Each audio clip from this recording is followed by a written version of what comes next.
இந்திய இங்கிலாந்து அணிகளுக்கு இடையேயான டெஸ்ட் தொடர் ரசிகர்களின் பல்வேறு கேள்விகளுக்கு பதிலாக அமைந்துள்ளது. குறிப்பாக இந்த டெஸ்ட் தொடரில் இந்திய அணியின் இளம் நட்சத்திர வீரர் சுப்மன் கில் 5 போட்டிகளில் விளையாடி 400 ரன்களை விளாசியிருக்கிறார்.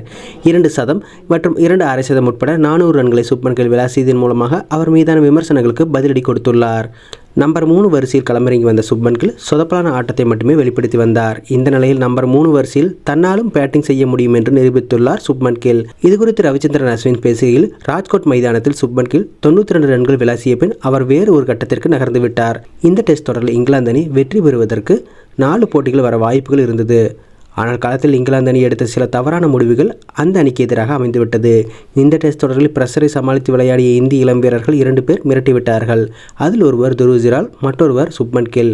இந்த டெஸ்ட் தொடரில் சுப்மன் கில் அனைத்து வகையிலும் முன்னேறியிருக்கிறார். ஏனென்றால் சுப்மன் கில் இந்த தொடரில் ஷார்ட் மிட் விக்கெட் திசையில் ஃபீல்டிங் செய்தார். இது சுரேஷ் ரெய்னா மற்றும் விராட் கோலி இருவரும் ஃபீல்டிங் செய்த இடங்கள். இந்த இடத்தில் சுப்மன் கில் முதல் 2 போட்டிகள் ஃபீல்டிங் செய்யும் பொழுது கொஞ்சம் தடுமாறினார். ஆனால் 5வது போட்டிக்கு முன்பாகவே அவர் அந்த இடத்தில் எப்படி ஃபீல்டிங் செய்ய வேண்டும் என்பதை கற்றுக்கொண்டு விட்டார். பென் டெக்கெட்டுக்கு அவர் பிடித்த கேட்ச் வேறு மாதிரி இருந்தது. இதன் மூலம் ஒவ்வொரு டெஸ்ட் போட்டியிலும் முன்னேற வேண்டும் என்ற சுப்மன் கில்லின் தாகம் தெரிகிறது. ஜெய்ஸ்வால் ஜிராலை விடவும் சுப்மன் கில்லை பாராட்டுவதற்கு வேறு காரணம் உள்ளது. அவரின் குறுகிய கால கிரிக்கெட் வயதிலேயே ஏராளமான ஏற்ற இறக்கங்களை சுப்மன் கில் பார்த்துவிட்டார். அவர் பிளேயிங் லெவலில் இருக்க வேண்டுமா என்று கேள்விகள் எழுப்பினார்கள். அவரின் பேட்டிங்கில் உள்ள டெக்னிக் பற்றி பேசிவிட்டார்கள். இதனையெல்லாம் மீறி சுப்மன் கில் மேலே வந்துள்ளார்.